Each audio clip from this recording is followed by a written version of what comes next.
Do you remember the Ten Commandments? Not the actual commandments, although that'd be good. But I meant the movie. The movie with Charlton Heston. 10 Commandments with Moses. And do you remember the voice of God in that movie? I can hear it in my head. Moses, tell Pharaoh to let my people go. You know, he had this great, massive, manly voice.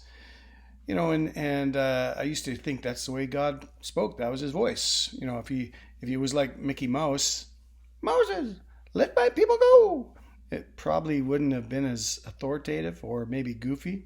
Gosh, Moses, take off your shoes. You know, like it just didn't work, right? So we know it's Moses. Now, I haven't heard God really speak to me in that fashion, not like Rick,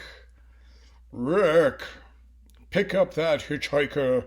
Rick, do not eat that pudding. You know, I haven't heard God speak in that way. It's mostly been because I've learned over the years that God's voice sounds remarkably to me like my voice, my inner voice, my conscience.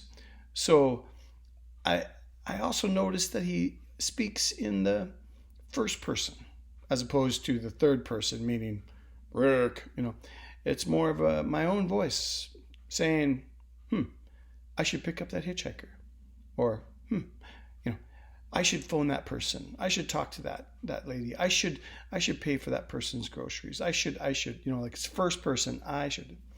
And then afterwards, I realized it was God speaking. And for instance, I remember years ago when Hunter Mall actually had a Hudson Bay. It had the bay years ago. Some people don't know that.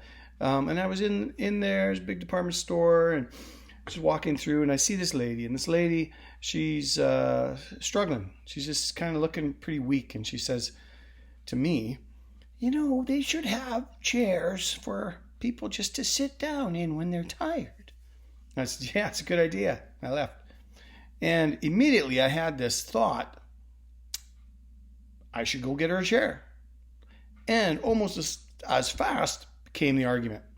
No, you shouldn't go get her a chair. Like, what do you think, you work here? You're not at work here. They'll think you're crazy. They'll think you're trying to steal a chair. Why are you talking about this? That's just silly. You know, the argument began immediately. And by the time I wrestled that argument to the ground and thought, that's probably not me saying I should go to a chair. It's probably God.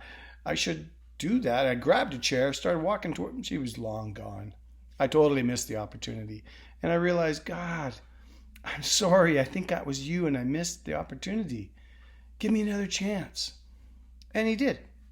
And it was in that time frame that I began to pray, God, I want to learn to hear your voice.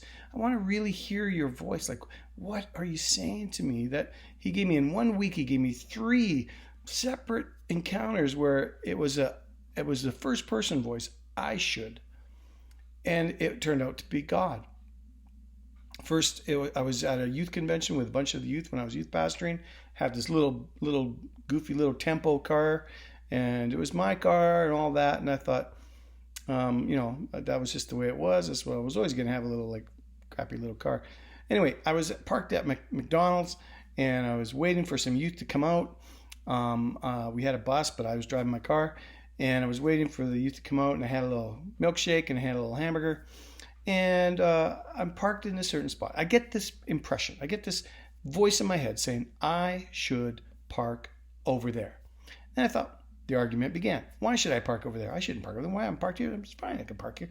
As I'm having the argument, I see in my rearview mirror, this truck is backing up. And if he doesn't stop his progression, he's going to back right up into my car. And just before I could put my shake down and hamburger down and meep, you know, hit my car horn, boom, I get hit by this car. And all the dust settled and all that kind of thing. I started thinking, wait a second. Why did I get that thought? I should park over there. Was that you, God? Do you care about my little tempo? He cares about the things that you care about. And then there was another thing happened a few days later. It was hearing his voice again. Stopped at 7-Eleven, get out to get a coffee, look across the way, and there's this lady who's Looks like she's struggling, filling up the gas pump. And I thought I should go help her. Do I? No. Argument starts in my head. I go into the store, get my coffee, come back out. She's still standing there, still struggling. So I thought, well, regardless, I'm just going to put my coffee down and go help her. So I go over there and I say, you need a hand? She goes, yes, my husband just died and he never taught me how to do this. Wow. Kingdom moment. Boom. I tell her I'm a pastor. Is there anything I could pray for her for? And, it was just this great moment of ministry to that lady that just lost her husband. What if, again, as I got back into my car later, I was like, God, that was you. And in my head, I was thought I should. And so does God speak in the first person like that? Absolutely. Yes, he does. You begin after a while, you start to recognize his voice.